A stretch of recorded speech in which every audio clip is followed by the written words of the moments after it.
Chief Fernandez, the billionaire before billionaires were cool. Before Nigeria learned to pronounce unicorn, before wealth was tracked on Forbes lists and flaunted on Instagram, Chief Antonio Fernandez had already mastered the quiet art of building capital, institutions, and influence. He belonged to a pioneering generation of Nigerian industrialists who did not inherit systems, they created them. His story is not merely one of money. It is a masterclass in timing, temperament and tenacity, delivered in an era when entrepreneurship was closer to survival than spectacle. Series Introduction. It's Monday, the 29th of December 2025. Welcome to the 111th edition of The Entrepreneur.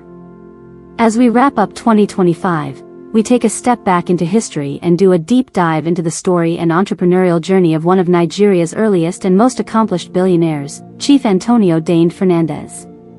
If you are visiting us for the first time, please subscribe, smash the like button, share this video and help us grow our family.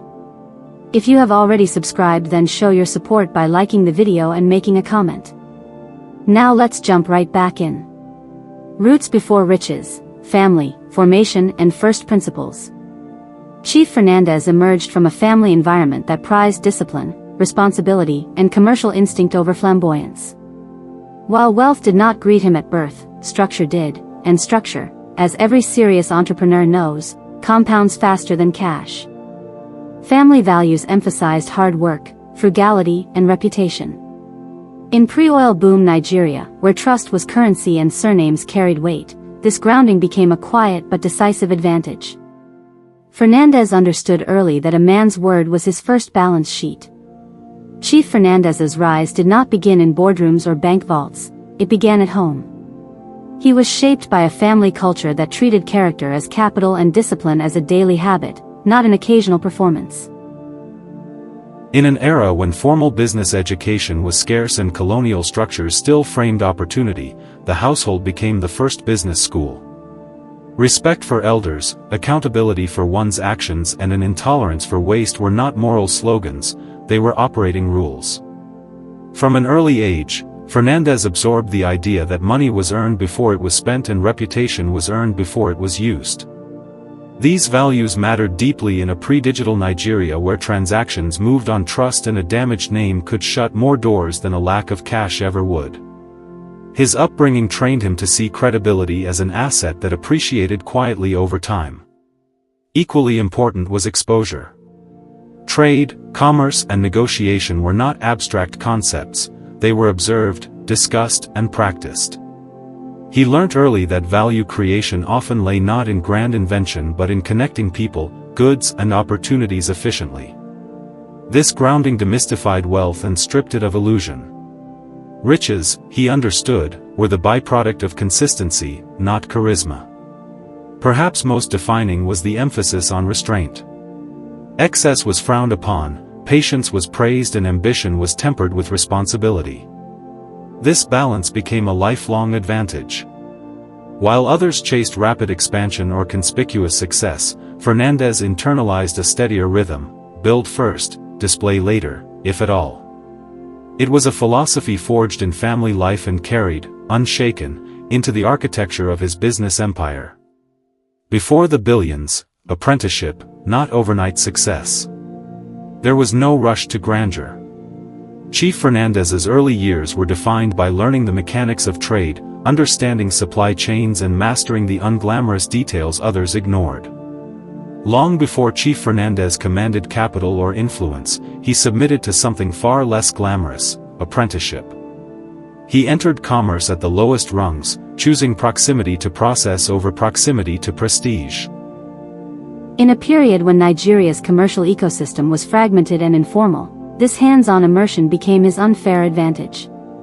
He learned how goods moved, where delays occurred, who controlled bottlenecks and, critically, who could be trusted when things went wrong. He cut his teeth in commerce at a time when Nigeria's economy was still being stitched together. Ports, logistics, import-export, infrastructure and services were not luxuries, they were gaps waiting to be filled.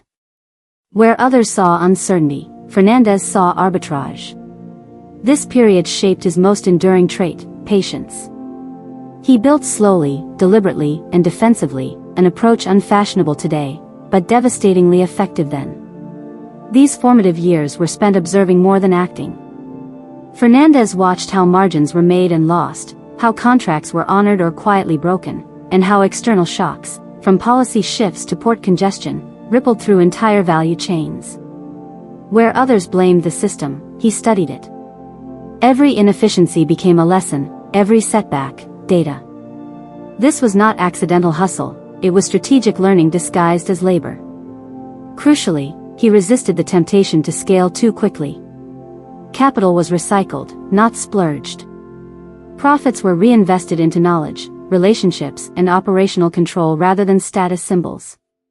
This discipline insulated him from the boom-and-bust cycles that claimed many of his contemporaries. By the time he struck out independently, he was not experimenting, he was executing. What appears in hindsight as inevitability was, in real time, restraint. Fernandez understood that mastery precedes expansion and that sustainable wealth is built by those willing to be invisible while learning. His billions did not arrive suddenly, they arrived on schedule, earned through years of deliberate preparation in the shadows. The method and the madness, what actually drove his success. Chief Fernandez did not rely on luck or proximity to power alone. His rise was powered by 4 drivers that remain eerily relevant today. 1. Timing over trend. He entered sectors that were essential, not exciting. Ports, logistics and foundational services may lack glamour, but they sit at the heart of economic flow. 2. Relationship capital. Long before networking became a buzzword, Fernandez cultivated deep, durable relationships with partners, policymakers and communities. Trust scaled his business faster than leverage ever could. 3. Institutional thinking. He built companies to outlive him. Systems mattered more than personalities. This foresight insulated his enterprises from shocks and succession crises. 4. Risk with restraint. Bold, yes, but never reckless. He understood Nigeria's volatility and planned accordingly, spreading risk while doubling down on competence. In contemporary Nigeria, where volatility remains the only constant, these principles are not outdated, they are urgent. Wealth with a conscience, philanthropy without noise. Chief Fernandez's philanthropy was intentional, not performative. Education, community development and social infrastructure featured prominently in his giving. He believed wealth carried obligation, but not exhibition. His approach reflected an older Nigerian elite ethic: build quietly, give deliberately, avoid theatrics. The beneficiaries knew. The headlines did not need to. Blueprint or myth? Can his journey build intergenerational wealth? Yes, but only if understood correctly. Chief Fernandez's life is not a copy-and-paste template. It is a framework. Intergenerational wealth, as his story shows, requires businesses rooted in real economic value, governance structures that outlast founders, early preparation for succession, not denial of it, a reputation strong enough to survive leadership transitions. Where many fortunes in Nigeria evaporate by the second generation, Fernandez's model demonstrates that wealth endures when institutions replace individuals. Lessons for young entrepreneurs: old school wisdom, new school relevance.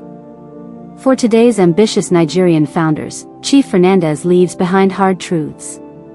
Build boring businesses well, excitement fades, cash flow doesn't.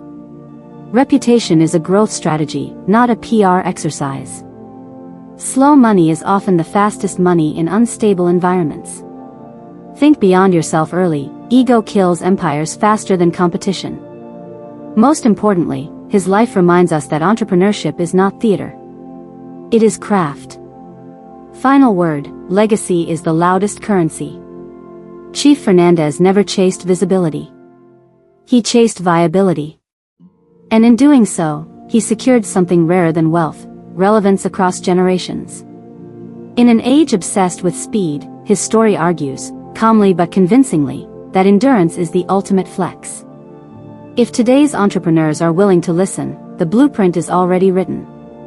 If you would like to know more, or wish to discuss brand sponsorship of any of our videos on entrepreneurship, please get in touch on any of the social media handles below. All our content is developed from real-life experiences in a professional and entrepreneurial journey that spans across 8 countries and 4 decades. Quote of the week: believe the unbelievable, dream the impossible, never take no for an answer. Tony Fernandez.